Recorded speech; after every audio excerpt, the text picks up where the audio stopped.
Então, pessoal, dando seguimento aí à nossa aula aqui, eh, eu vou mostrar para vocês sobre o desenvolvimento de um jogo narrativo aí. Então, vamos começar com os personagens. Eu peguei essas imagens no FreePic, então eu consegui selecionar essas imagens, eu peguei esse fundo. Ao longo da narrativa, eles podem estar sendo acrescentados ou retirados, tá? Nós estamos em desenvolvimento. Então, eu vou mostrar para vocês mais uma vez o organograma, tá? Deixa eu fazer o seguinte. Eu vou mostrar para vocês pelo PowerPoint, não no modo apresentação. Então, desse jeito aqui, deixa eu tirar a minha imagem para que vocês possam ver melhor, tá? Então, o início do jogo, o primeiro texto da história, a primeira pergunta, aí prosseguindo para o ensino de ciências, segunda texto da história, segunda pergunta 2 e por aí sucessivamente. Então, coloquei essa imagem aqui como se fosse a tela de início do jogo, tá?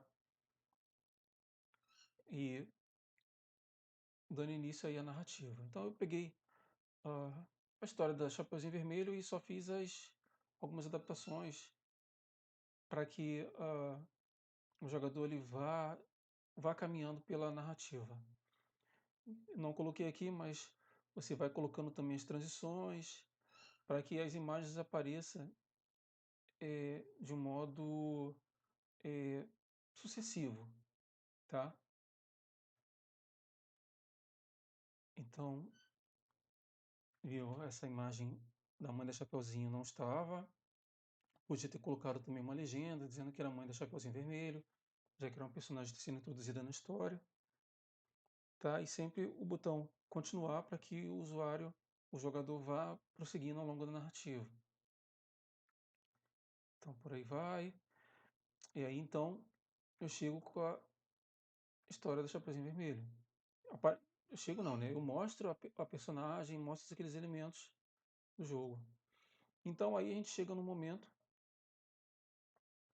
do jogo aí em que vai também aparecendo mais elementos e assim dando mais vida à sua narrativa. Então eu faço surgir o lobo mau. Então aqui chega no momento da pergunta 1. Então eu coloco uma pergunta, coloco as opções e aí eu posso clicar com o botão direito aqui, no caso do PowerPoint, inserir hiperlink e colocar para navegar pelas páginas. Então, dependendo de um tipo de resposta, vai para uma página, dependendo do outro, página de para o slide, e assim eu vou colocando na minha narrativa. Eu posso estar colocando esses números desses slides aqui no organograma, de modo a que você, de modo visual, possa estar vendo onde são suas hiperligações ao longo do seu jogo, tá? Então, caso tenha uma resposta errada, ou tente outra vez, para que ele volte, né, a pergunta 1, e tendo uma resposta correta, ele vai prosseguindo. Então, como eu havia colocado, né, que depois da resposta correta ele vai para o ensino de ciências, eu venho aqui e começo a introduzir o que seriam os seres vivos e toda aquela explicação para que as crianças aprendam sobre o assunto, tá?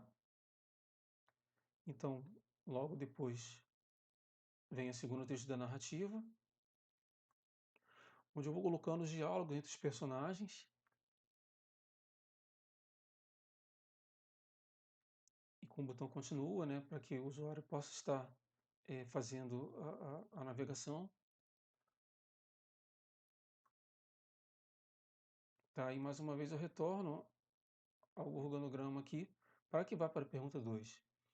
Eu não vou dar prosseguimento aqui, criando mais etapas no jogo, mas só essa primeira parte já exemplifica a vocês sobre como é a utilização desse organograma Desculpa, gente, não é organograma, é fluxograma. Fluxograma. Eu estou aqui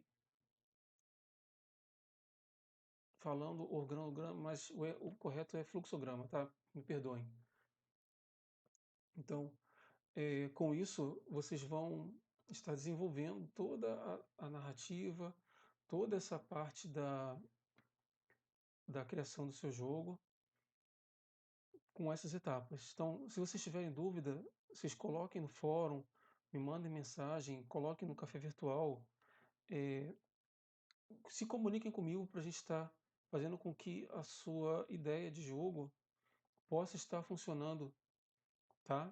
Isso se você estiver pensando num jogo que seja uma narrativa interativa. Eu sei que alguns têm pensado em jogos de tabuleiro, pensado em outros em jogos de outras modalidades de jogos, mas assim, na nossa atividade é a criação dessa narrativa interativa, tá?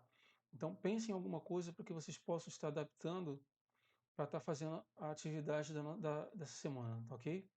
Até mais, gente, um abraço.